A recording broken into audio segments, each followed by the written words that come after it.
Hello. Uh, I have an audiobook sample here I want you to listen to. It's written by William Ardrey and narrated by David Kresser. It's on Amazon, the ebooks and paperbacks and the audiobooks. I'd like for you to listen to this sample. Uh, it's called The Old Cowboys Go North. It's about some young cowboys back in the right after the Civil War, and they think they can be cattlemen, but they find out that it's a damn rough trail. Yeah, damn rough trail. You know, like it is today. I mean, it ain't that much difference. So, if you can pick up a copy of this on Amazon, I sure appreciate it. I do thank you for your support.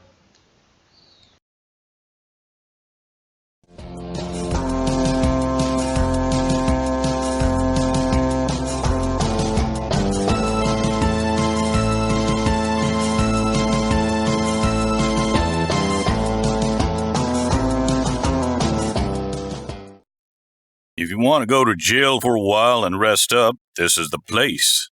Otherwise, don't carry firearms in town.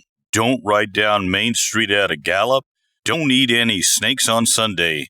And for sure, don't have any bees in your hat. If you tip your hat to the ladies and the bees get out, it's jail for you. Those were some of the things the town marshal had touched on when he paid us a visit. We had stopped near a small town to get more supplies and graze the stock some. The lawmen looked mean enough to gun a man down on sight. No excuses, no trial. It seemed it would be safer to send Cook and one of the older hands to town. They were tame and wise enough to come back alive. It would be chancy for any one of the others, or worse, it might be the tough marshal that bit the dust. And then we would have to deal with all the townies. Them ignorant townies could turn into a vigilante mob at the drop of a dime. It would be almost impossible to hide several thousand steers on the prairie, and we knew outrunning them vigilantes was also not an option.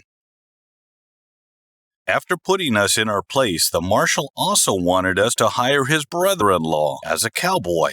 After thinking about him and his nasty way of talking, we told him, no, we had a full crew. Now the marshal offered to pay us $50 bonus to take the brother-in-law anyway. Of course, that sounded tempting. What's wrong with him? Was asked. The lawman tried to sidestep the question, but we insisted and got him to talking about his wife's dear brother. Oh, he used to be a lion tamer. He ain't got much hair on his head anymore. The lions clawed it off. And his back? It's riddled with long scars. He figures there are 500 stitches on his upper body alone. Them crazy African beasts always go for a broken neck and then they eat you. With all that training, his neck muscles are like iron. The only problem is he has to wear a metal gag when he goes to bed at night. That's so he won't wake up the people in the next county. He has this thing he calls, flashbacks. He thinks the beasts are clawing him in his sleep. Otherwise, he does okay and he's a good worker. After telling the marshal about the cattle wanting to stampede over nothing and what the screaming might do, we got more money out of him. There was no need to tell him we had a different way of taming the old mean lions. The ideal is included with the instructions when you buy any of Mr. Winchester's rifles. Mr. Colt has some pointers too.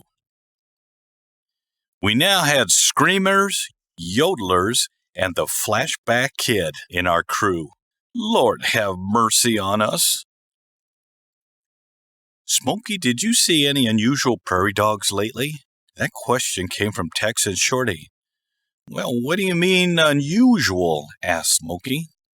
We need to find an albino prairie dog. They're big medicine to these local wagon burners.